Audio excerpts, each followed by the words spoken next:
Good morning. This is the lecture for Ancient and Medieval History for Wednesday, the 20th of October, 2021. Time is marching on. We're getting closer to Halloween. Days are shorter, visibly, and in general terms, it's autumn. Fully autumn. Up until now, human society worldwide has been fairly homogeneous. Now, while every tribe had its own little wrinkles, its own uniquenesses, and its own leaders defined a lot about them generation by generation and moment by moment, the fact remains that Paleolithic nomadic hunter-gatherers basically have a fairly straightforward, similar approach to life, the universe, and everything. The men hunt and wage war, scout, and engage in the other protective and physically dangerous duties that relate to the outside world. Women are the camp from which men leave and return. Women gather. They are constantly in society with one another. And women are good at organizing how to strip a field or a forest section bare of any food that can come or that is available there. Most of the daily food requirements were met by gathering, but the high-grade protein provided by hunting, as well as the bones, which were useful for tools, and the skins, which were useful for clothing, were provided by the men. Both were necessary. The sort of modernist notion of a battle between the sexes is suicidal nonsense. How the hell do you expect a society to function against itself? Lincoln once said, President Abraham Lincoln, a house divided against itself cannot stand. So, if you view society as a bunch of irreconcilable factions like Marx does, where you have peasants and workers in constant opposition to aristocrats and the capitalists who employ the workers, you end up with a society that, like Oribus, the Greek snake eating its own tail, ends up doing nothing but consuming itself. If you look at the relations between the sexes as nothing more than oppression and tyranny and conflict, you're neglecting the broader history. The broader history is not of the oppression of women by some mythological patriarchy. The story of our history, in the West anyway, is the story of how the definition of a fully enfranchised human being has expanded from one single god king in ancient Egypt to include every adult, in some states, even felons. Convicted felons in some states are allowed to vote now. And the idea of human rights, again, has been expanded from a relatively small group of elite leaders to include everyone. Even irritating people have human rights. Even annoying people have human rights. Even wrong people have human rights, which is something that the fanatics on college campuses would do well to remember. Human rights are inalienable. You can't take them away righteously without due process of law. That's what the word inalienable means. You cannot separate them. And that concept of human rights comes to us from a Western tradition informed by the ideals of Greece, Rome, the Christian faith, and by extension the Jewish faith, and the Germanic barbarians that conquered Europe. And all of that percolates during the medieval period to produce this notion that you and I, each of us as individuals, have certain basic rights to life, liberty, and property. That's what Locke wrote. That's what Jefferson meant by pursuit of happiness. But he didn't want to give his document as an excuse to perpetuate slavery. Yes, Thomas Jefferson, a man who slept with his slaves, a man who owned slaves until the day he died when he freed them all, Thomas Jefferson wanted to get rid of slavery in 1776 at the very beginning of the American Revolution. But the other Southerners said, if you do this, we're going to go back to Britain. The revolution would have failed. There would be no United States. So the idea of applying the notion of human rights as the founding fathers understood it to the slaves had to wait a few generations, particularly 80, that's 87 years. So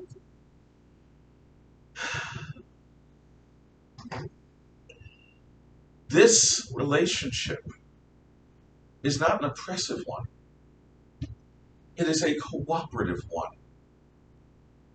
Lest you simply assume the hatreds of your elders and take on their fights as if they're your fights, I encourage you to think for yourself. Don't assume that the people talking to you, especially me, has a monopoly on truth. I don't. No one else does. That's for God, if you believe in that sort of thing. Consider the possibility that the traditional society that is so despised by so many modern people might not have developed along the lines it did if there wasn't reasons for that, and that maybe there are ways of looking at things that are less narrow and parochial than the sort of modern isms that focus on a concept of equity and equality, which in fact is unattainable, unachievable. We're not all equally dedicated, even if we were all equally beautiful and talented and smart, which we're not. But even if we were, we're not all equally dedicated. And that dedication means a willingness to work hard and apply yourself and think about things and make the business of the society you live in your own personal affair and all that stuff. We don't all equally have that kind of thought. So we're not all equal. Americans traditionally believe in equality of opportunity. Only communists believe in equality of result. So in any event, I say all of this because there are a lot of people who project their politics back onto history to try to justify their own point of view. And because we don't have historical records from the Paleolithic nomadic hunter-gatherers, it's easy to use your imagination or your sense of hopes or your ideology to fill in a bunch of gaps that the archaeology leaves us with.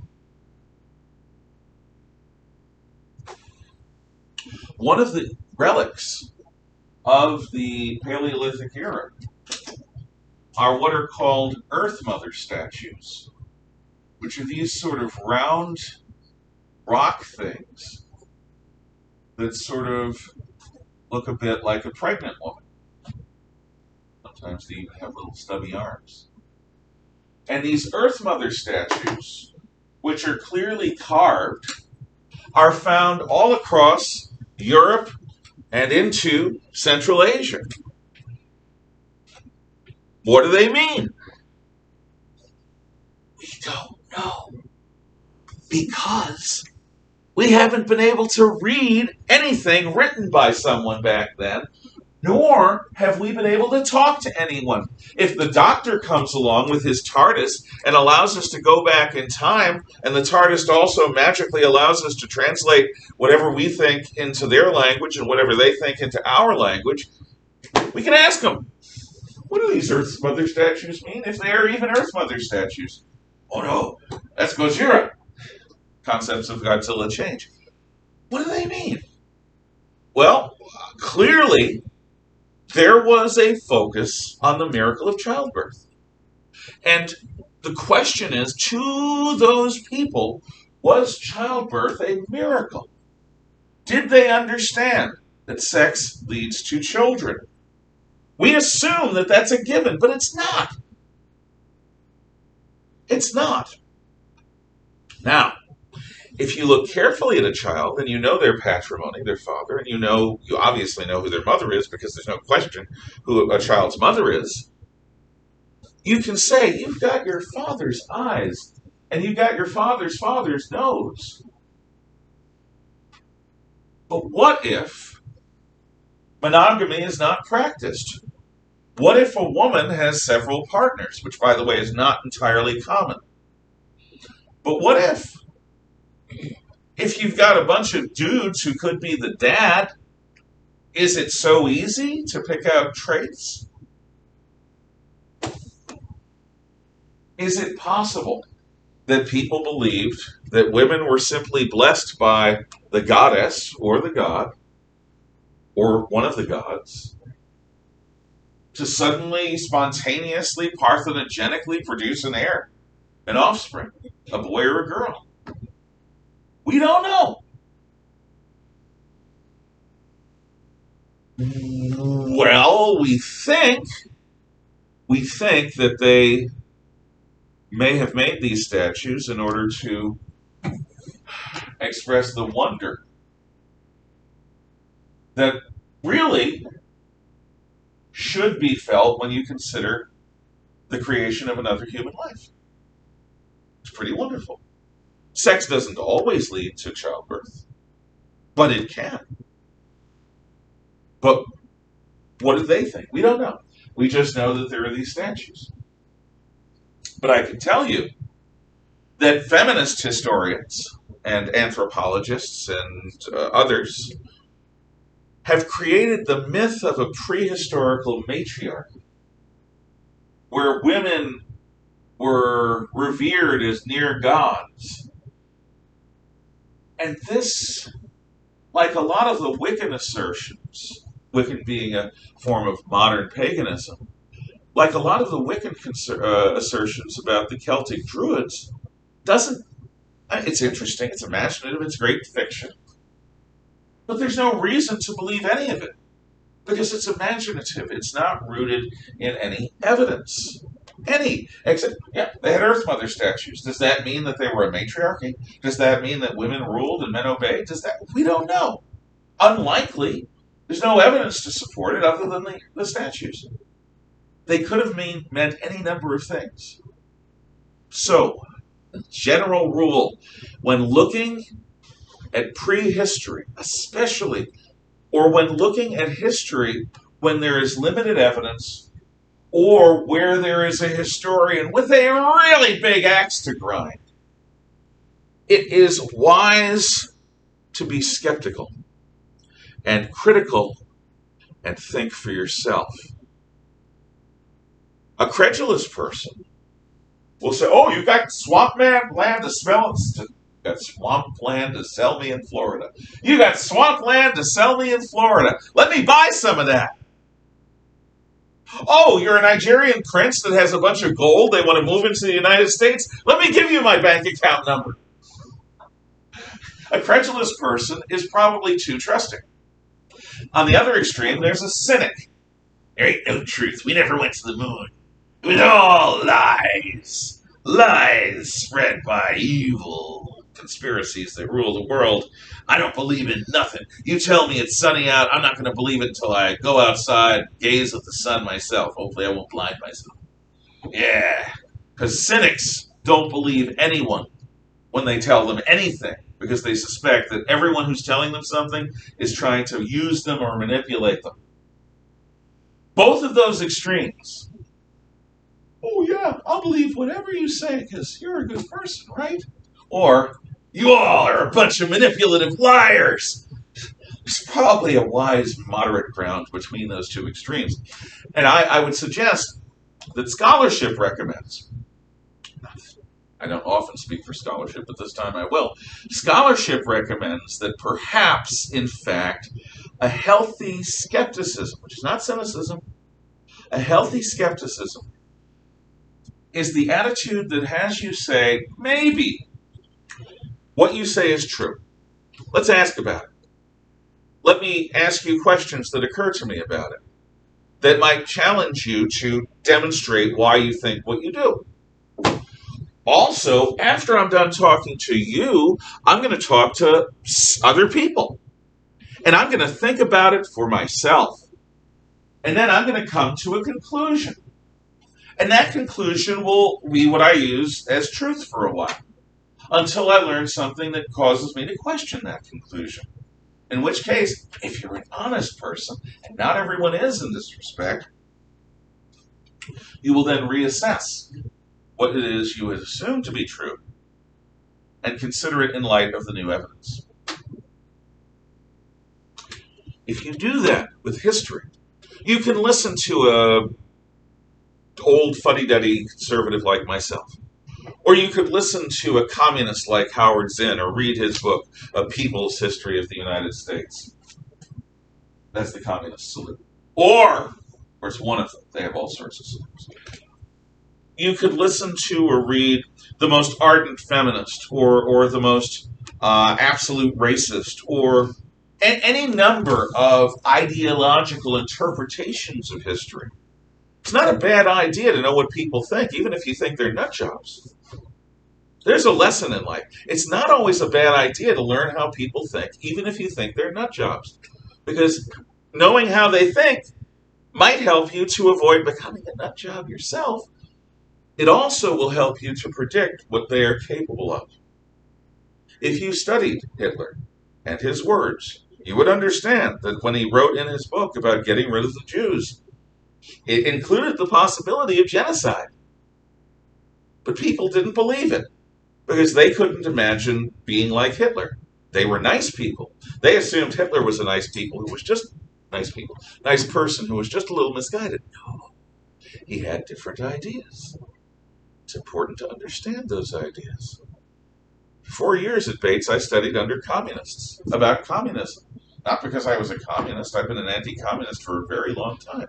Fidel Castro murdered many of my relatives in Cuba. But I wanted to know what they believed. I wanted to know how they think. I still do.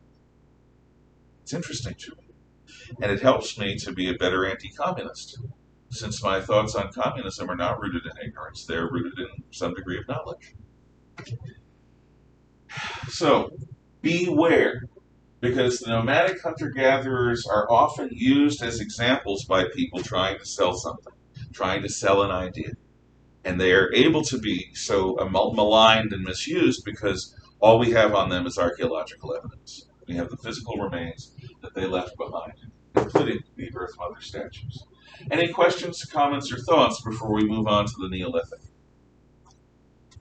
So, people like to take history, and if they see something, most people will try to bring up possibilities like, hey, this happened, but then some people are like, no, this definitely happened because I see this one little fact, and I'm going to ignore some other things that might have happened. Mm-hmm. Okay, so, yeah. What it is, I see that. Please go on. Sorry. I see that happening a lot now. Just yesterday, I actually got into a debate with a friend over something that we're both sort of passionate about, like the death penalty. Mm-hmm. And we disagreed, but it was a good discussion. Good. And it was kind of surprising because coming from a public high school into here, I haven't had that many good discussions where we end with we disagree, but we respect each other's stuff. That's a shame because this place is known for that.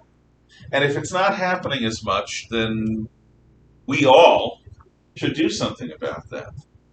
Charter was set up so that you could have a teacher as conservative as myself and perhaps as not conservative as Ms. Mitchley or Mrs. Mitchley. And all sorts of ideas, so you don't get one idea from your teachers, you get a variety, but also so that students can talk to one another without being afraid of being maligned or attacked or called a nasty name. I'm glad you had that discussion. That's the way education should be. That's the way college should be. I'm curious, I'm tempted to ask more about the discussion. Do you want to say anything more or not? What questions do you have on it? Well, no, just you said you had a good discussion about the death penalty. Do you think that your friend, I don't know if it's she or he, made a good case for their position, and do you think that you made a good case for yours? I do. It was good because we both brought up points. They would bring up counter arguments. We would counter that counter argument. The word debate has a falsity associated with it. In a formal debate, like you have on the debate team, you're going to have an argument that's going to be brought to a resolution. And at Oxford, they end debates properly. Everyone who listens to the debate or participates leaves by one door or another door. by the door in support of the proposition that was debated or in opposition. And so they vote on it, which is, I think, wonderful. It doesn't mean one side is right or wrong. It just means one side won the debate or not. Here's something I learned as an adult. I didn't understand it when I was your age. I didn't even understand it in college. When you're having an intense discussion with somebody about ideas and you really agree or disagree, the purpose is not to persuade. You're not going to persuade them. An atheist isn't going to persuade me God doesn't exist. And I'm not going to persuade them that God exists. The point of a discussion isn't persuasion. The point of a discussion is interaction.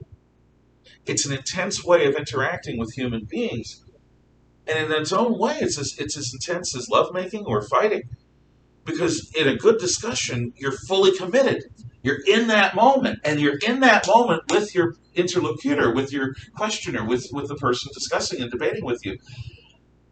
And you're also interacting with the ideas in a more vivid way. That kind of debate I love. But it can be spoiled when one side or the other side thinks that the purpose is to impose their view on another. It doesn't work that way.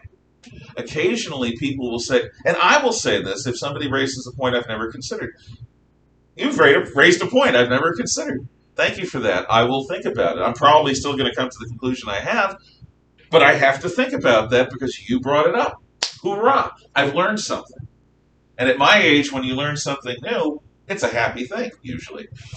It's not always, but usually. Anyway, I hope you understand my reaction. It is intensely positive. That's the way it should be. But yeah, history is like that. And the reason why historians have to be absolutely careful about their own motivations is, and one of the things I have on the door is about this, it is so easy for a historian to project their own views onto the past. That's one reason why I'm so open about my views. I'm not trying to make you conservatives. I'm not trying to make you Christians or anything, whatever it is that I am. I'm trying to show you where I'm coming from so that you yourself can say, maybe he's made a mistake here and maybe he's confusing his own beliefs with objective reality.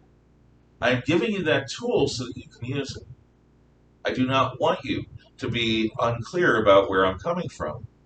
And it's fair enough, as I hope I'd rather you not do it nastily, but it's fair enough to say, Mr. G, considering your own beliefs about this, is it a little bit easy for you to say this is the reality? Maybe there's another way of looking at it. That's one of the things I'm asking for when I ask if you have insights. It's a genuine question because I believe that real discussion, can be an absolute one of the best things in life. Any other questions, comments, or thoughts? Okay. The Neolithic means what? What does the word Neolithic mean? Shouldn't be hard for anyone. Sir? It's the new... The new what age? The new age. Yes, the new Stone Age. Neo for new, lithos for stone. So, the new Stone Age. And yes, I have heard all of the various hippie stoner jokes about both of these eras. I really have. There are people who call people who want to be like hippies paleo hippies or neo hippies. If they're really old, they're paleo because they actually probably experienced the 60s. If not, they're neo hippies. But yes, it's because of the imbibement of the devil's lettuce, which is not a good thing for your mind. It really isn't. It softens it. Soft mind is not a pretty sight. So the Neolithic, the New Stone Age, involves the second great technological revolution in our species' history, the first being fire. So, let me tell you a completely made-up story about how it might have happened. People of Foxtail, once again, we are back in Camp of Three Waterfalls. It has been many years.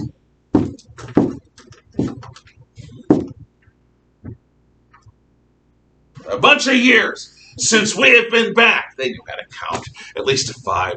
Everyone knows how to count to 5 unless they lose like a finger or a thumb. In fact, probably all the way to 10 or 20. I remember last time we were here. Grodd and Throck found those big orange things filled with seeds. And they opened them up and they had seed spitting contest. Remember Grodd and Throck? Put you, how funny. Hey, look over there. Where Grodd and Throck were spitting seeds. A bunch of yellow, round, orange, round things are. Could there be a connection? Could pumpkins come from Grodd and Throck? Possible conclusion, I suppose. But eventually somebody figured out a connection between these little nutty seed things and the growth of new plants. And a seed spitting contest is as good as an explanation as any. At some point, somebody said, hey, this is little now. Practically nothing. Little seed. Can eat it, but, doesn't taste very good. Kind of bitter, and you're not going to get much nutrition out of it. Not that they knew what nutrition was, except in general terms. Not many calories in seed. But what if, with the right mojo, what if the right magic came along? And that seed were in the ground with proper sunlight and water and all the other things a plant needs, which is basically good soil, sunlight, and water, and grew into this giant plant, like a pumpkin, or a mustard, or a tree. A little peach pit, bigger than most other seeds, forms a new peach tree. Apple seeds. Johnny walks around early America with a pot on his head, with a bag of seeds, planting apple trees everywhere. There's an interesting person. If he ever existed, he seems mythological to me, but there probably was a basis. There probably was some guy who was a little touched, who decided that his purpose in life would, I don't know, it's a good story. I'm not an Americanist. Ask Mr. Hall about that, or Mrs. Mitchley. She may know. But once you connect seeds to plants, you've taken the first stage of the domestication of plants. Now, the word domestication means bringing things under our control. Literally, it comes from domus, or dormus, which is the Latin house, bringing things into our homes, bringing things under our control, bringing things into the purview of human beings. So, the domestication of plants is the discovery of how seeds become plants and of what we can do to help. So, let's take a look at what people learn about the cultivation of plants. And one word that describes such stuff is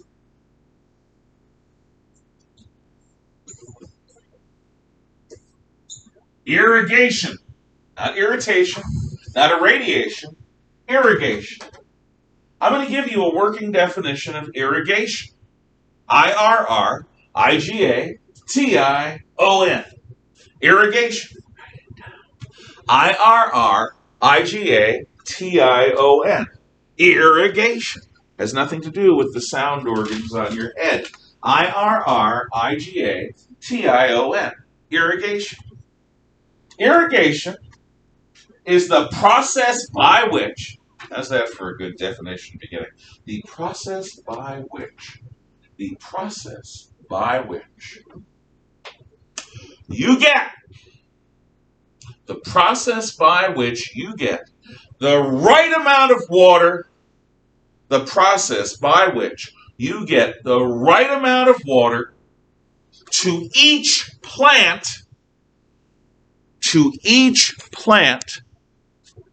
consistently,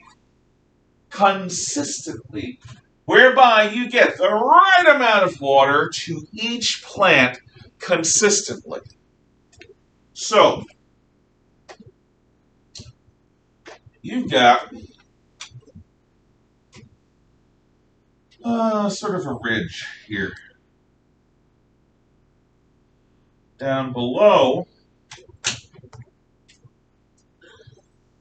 got a stream.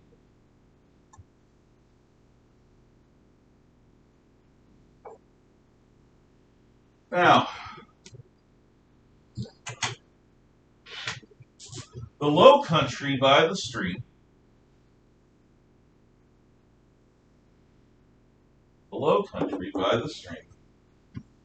and the area along the lower ridge line both have good soil. And if you clear trees and rocks, you can make that good cropland.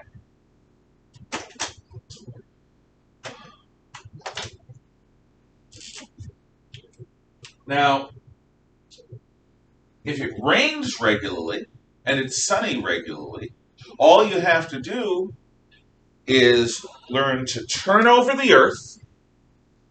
You break the earth up with a plow or with a rototiller if you're a modern person, or with a hoe. And you do this to make the soil soft enough to receive the seeds, but also to sort of stir the soil up so that the nutrient potential in that soil becomes more apparent and more ready to use. After churning over the soil, you arrange furrows. And furrows are little tiny ditches.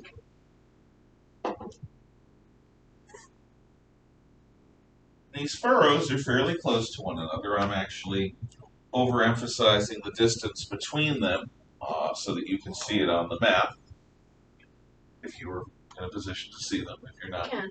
Okay, good.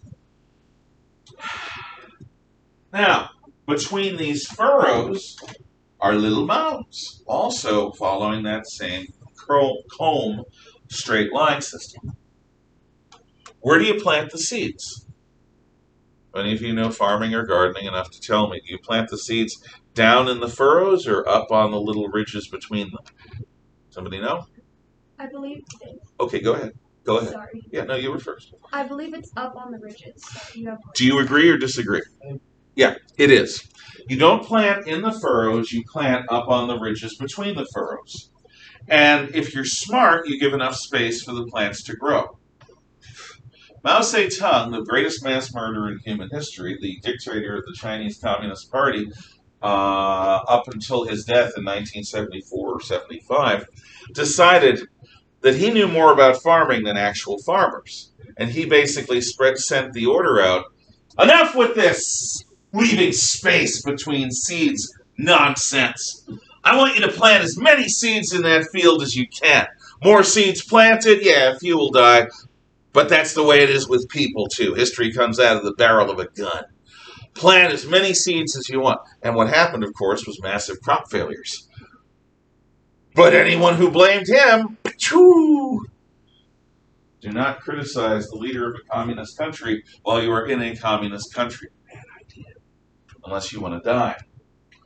You plant with enough space, depending upon the plant, different amounts of space, on the little mounds between the furrows. Okay, what if it doesn't rain enough?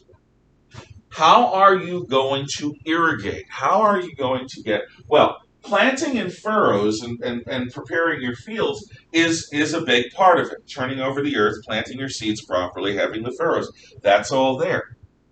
But you now have to find a way to get water from the stream all the way up here to plants along the top. Now, a smart farmer will plant those plants that need less water higher up on the ridge. and those plants that need more water down here in the low country near the stream. But you still have to get enough water consistently to each plant. Now, if this was just flat fields, it would be much easier. And that's why people don't always plant on a ridge. What sorts of ways could you get water out of the stream into the field if the field was flat? Does anyone have any ideas? Ideas? Sure. Redirect the water. At least enough of the water to be useful. Not very practical, but if you had enough people take buckets of water. Actually, that can be practical. One of the first things I remember looking at in a history book when I was a kid, I looked at history books when I was a kid, it didn't affect me badly, was that they had this setup.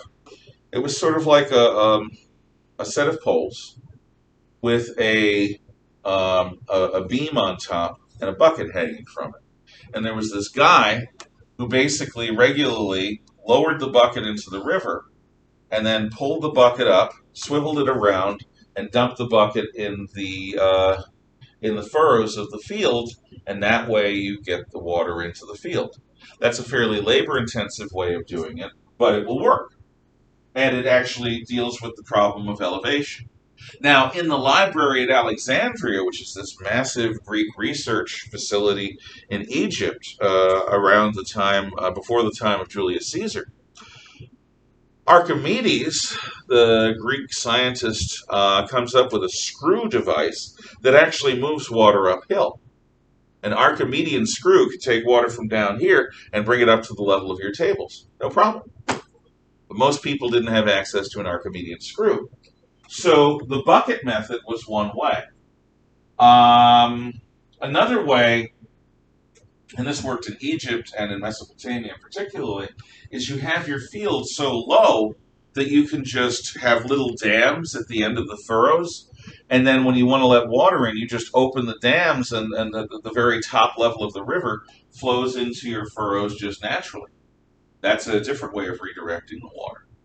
Or you could have a canal that you dig all the way to the other side of the field, and that way you've got water coming in on both sides.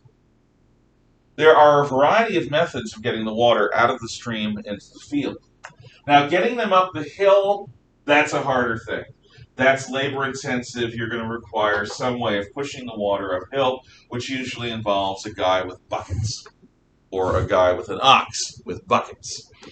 But since whatever you're planting on the side of the ridge is going to need less water than whatever you're planting down closer to the water, that might not be too bad. Does this all sound like a hell of a lot of work? Because it is. You, as an individual person, probably can't farm enough to eat. Farming requires people working together to produce enough food reliably to last the whole year. So, the domestication of plants requires a complete change from being nomadic to being sedentary, from traveling constantly to staying just in one place. And guys, do you have any idea how much guts it would take to suddenly become a farmer? Okay, there's your field.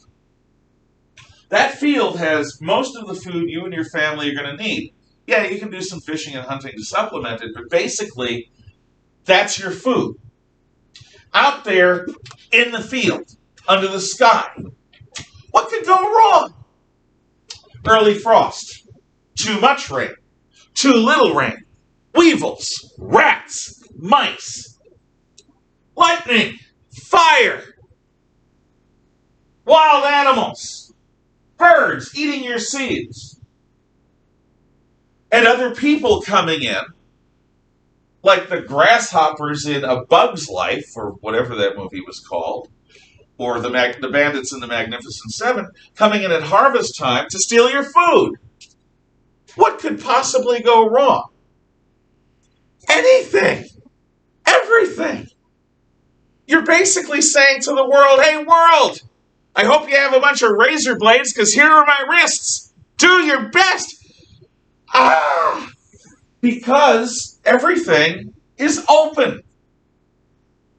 Now, I once had students do a homework project. How could you possibly protect your fields from these threats?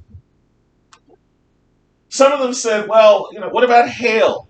What about hailstones and lightning? Why don't we have a big dome over it? The thing is, they didn't have glass that could work, and so you have a dome that cuts out the sunlight. That's kind of a problem. But even if you did, do you know how much glass it would take to make a dome over a farm field? There's a difference between a farm field and a greenhouse. And greenhouses are much, much smaller, and there's a reason for that. Well, in Florida, what they do with oranges is if they think they're going to have frost, they actually have places for torches all along the rows between the orange trees. And they light those torches up at night to try to keep the ambient air temperature high enough so that the water inside the oranges don't freeze. Because if the water inside the oranges freezes, the oranges are ruined. The water crystallizes, and then when it melts, it uncrystallizes, and the oranges are spoiled. They're not edible. So to protect their crop, every year, orange growers in California and in Florida and wherever else they grow oranges, which requires a lot of water and a lot of sunlight and a lot of heat along growing season, they have these areas for torches to keep their things warm at night. I don't know. These days, they may use electric heaters. It's possible. I don't know. Yeah. I think I remember reading this in a children's book series, but farmers, especially with wheat and stuff, they would take the stalks after they harvest certain one of them, and if they couldn't get it all done in one day and frost was coming on, they would wrap the bundles around. Yes, they would, to sort of give a blankie for their crops. Yeah, that's done too. There are all sorts of ways. But the truth is, what about the weevils? That's a tough one. You hope that you have a lot of little predators to eat the weevils. But what about the little predators, the little mice and rats? Well, that's what you get a cat for. For animal, just get either a gate or a fence or traps. Yeah, you can trap, you can have a fence. But all of these things, you're gonna target a certain kind of animal. But you know what? It works. Most of the time, farmers grow more than enough food. So with the domestication of plants, we have the world's first food surplus outside of bees and ants. The world's first food surplus, and it's a food surplus of grains and vegetables. Okay, so now I have more grains and vegetables than I actually need to survive. Some of this is going to be used to feed the old so that they don't have to be left behind or die. That's a huge deal. Grandma and Grandpa don't have to go out to the sea because we have enough extra food for them. What if we have a guy who's really injured? Well, we'll take care of him for a while. We'll take care of him for a much longer while than nomadic hunter-gatherers would. What if we have a guy who's really wise? Maybe that guy will become a priest or a judge. Maybe you have a guy who's really strong and loyal. Well, he will become a soldier and a protector.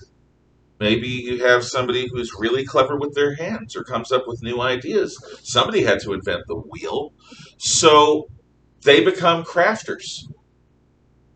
The first new jobs in the Neolithic, you got farmers, and then you got all the others begin to appear. Kings, priests, craftsmen, warriors, all the various specialists. The old, they can now be fed. So that's one of the benefits of this food surplus. Here's another. With grains and vegetables,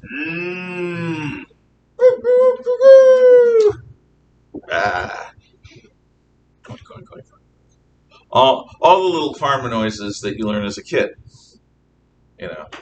I wonder if you had some version of the machine that I had when I was a little kid. It was this round plastic thing, and you wound it up, and then you aimed it at one animal, and if you aimed it at a chicken picture, it would go, make chicken noises and cow noises. And they also had this sort of cardboard cylinder that if you turned it over sounded like an angry or a bleeding cow. I had one that was like, it was a sheep. Yeah. There's different. They're fun. I love I have a cow. Yeah. No, that's fun stuff. That is. Especially if you have like a little niece or a nephew and they're left with you. You like make the noise and then look around like, what is that? Sorry, that's evil. That's an evil thing to do. Where's the sheep? I don't know. Tell me. Horrible thing to do. It's probably a good thing that I have cats rather than my wife and I. Well, what you can do is you can bring in plant-eating animals. Cows, sheep, pigs, goats, horses. And they all begin to do different things for us. So we domesticate most of our animals in these early farms. We bring them in and we start feeding them. And instead of living the way they did in nature, which is basically like a deer, many of these animals just begin doing what we expect them to do. Cows give milk, and when we're ready, we eat them, and their skin becomes leather, and their bones become useful for tools or glue or whatever. Horses, well, at first they're too small to ride, but they can pull carts. And then eventually we breed them big enough so that they can ride. Or we can ride them. They hopefully don't ride us. That would be a horrible future.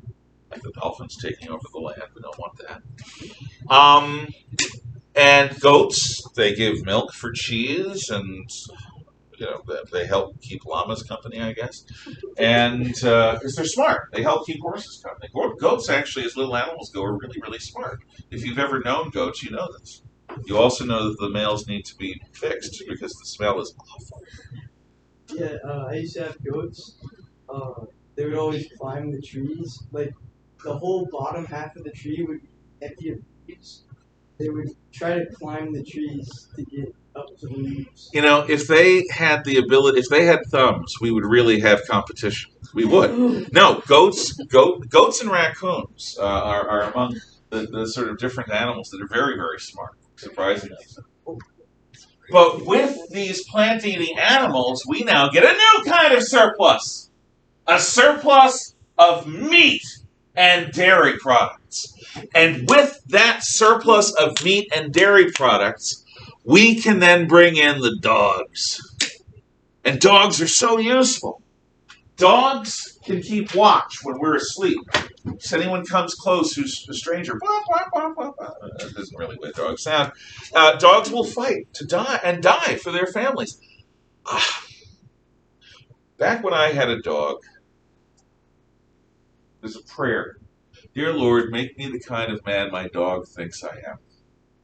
And if you understand the way most dogs are, you understand most dogs look up to us as wonderful people.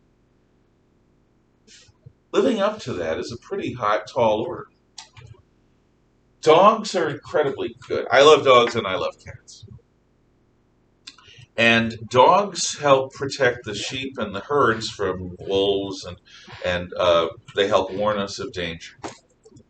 The last animal we bring in, we only half do the job. It's like we got distracted and sort of left the job half done. Does anyone know what that animal is? Half domesticated, half for wild. A cat? Cats live with us. There's an old, I don't know how old the saying is, but we give all that we have, or we give all that a dog needs, and dogs look up to us as if we're gods. We give all that cats need, and cats look down on us as slaves. Our cats aren't like that, but I know a lot of cats are. They have this attitude. And in Maine, every year, we would have the running of the grasshoppers, and these black grasshoppers would invade our basement. And that was hunting season for the cats. It was the beginning of hunting season. So the cats would hunt these grasshoppers and slurp out all the good juices. So there'd be these little desiccated grasshopper corpses we'd have to clean up in the basement. And then the stupid mice, because only stupid mice would enter our house. And our cats would hunt. And they loved especially doing this to my wife. In the middle of the night, she'd wake up and one of the cats is licking her on the lips. And she looks down and she sees that the cat has left the mouse entrails and little mouse bits for her. And it's like, he's licking her lips with what? Just newly killed mice. But it was a gift of love. He was giving her the best part. And we even had a bat or two get into our house in Maine. And we had a little kitten that we rescued that didn't have any claws. The horrible people that left her outside had declawed her first. Don't ever do that. Don't ever deprive a cat of their defense if you're going to put them outside. That's crazy. But this cat jumped up in the air and bam, pow! She had the fastest paws in the East, and she knocked the bat right out of the air because she didn't have any claws to slow her down. Cats are really good deverminators, getting the vermin out of our houses and out of our fields. So, we have domesticated plants, and we have domesticated meat-eating animals and plant-eating animals, both. And who can now be fed? Everyone that we want. And this is a sea change in society. And we will see where that goes later. Have a wonderful day. Isn't it? It's rabbits that like can't. Isn't it like they can't see more than like 3 people or something? Yeah. If it's like more than 3, it's just they don't.